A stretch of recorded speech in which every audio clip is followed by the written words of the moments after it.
બાગેશ્વર ધામના ધીરેન્દ્ર શાસ્ત્રીજી છે. તેઓ ધાર્મિક કાર્ય કરે એની સામે કોઈ વાંધો નથી, અગાઉ પણ વાંધો ન હતો.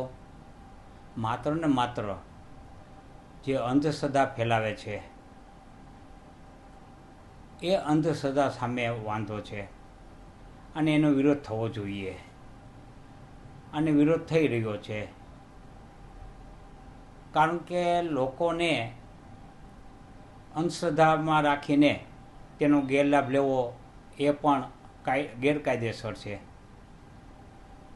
પરંતુ કેટલાક સંગઠનો પ્રેરિત આવા કાર્ય થાય છે અને લોકોને અંધશ્રદ્ધા તરફ તે દોરી જાય છે. તે ચિંતાનો વિષય છે. આવું થવું ન જોઈએ. ને અંધશ્રદ્ધાનો મહાકુંભ કહી શકાશે. આ કોઈ ધાર્મિક કાર્યક્રમને બદલે અંધશ્રદ્ધાનો મહાકુંભ નો કાર્યક્રમ છે એ રાજકોટમાં યોજાશે. એ આપણા કમનસીબ છે. આપણે એને રોકી શકતા નથી.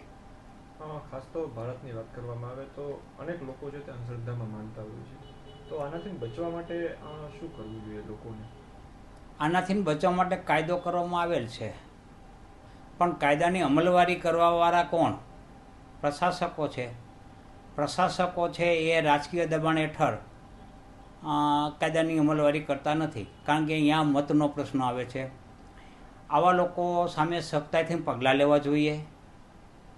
આવા લોકો સામે કાયદેસરની કાર્યવાહી કરવી જોઈએ અને આવી અંધશ્રદ્ધાઓ ફેલાવતા બંધ થાય તેવું આયોજન કરવું જોઈએ.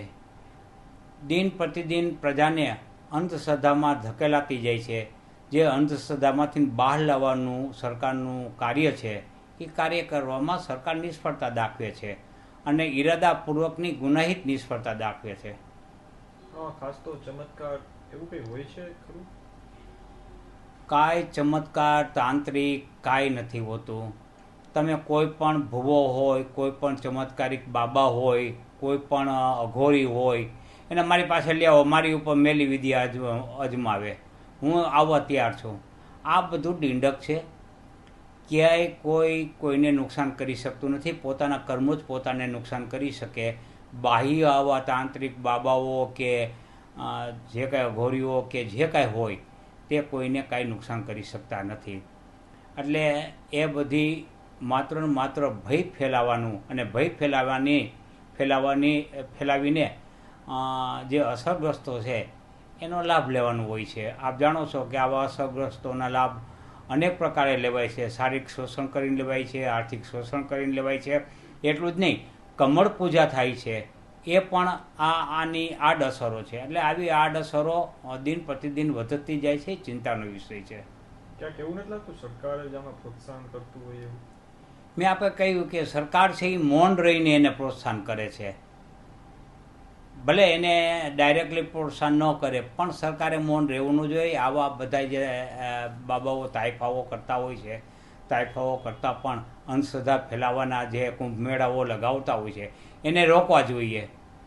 પણ એ રોકવામાં સરકાર ક્યાંક ને ક્યાંક મતનું રાજકારણ આવવાથી તેઓ આ બાબતને અમલવારી કરી શકતા નથી.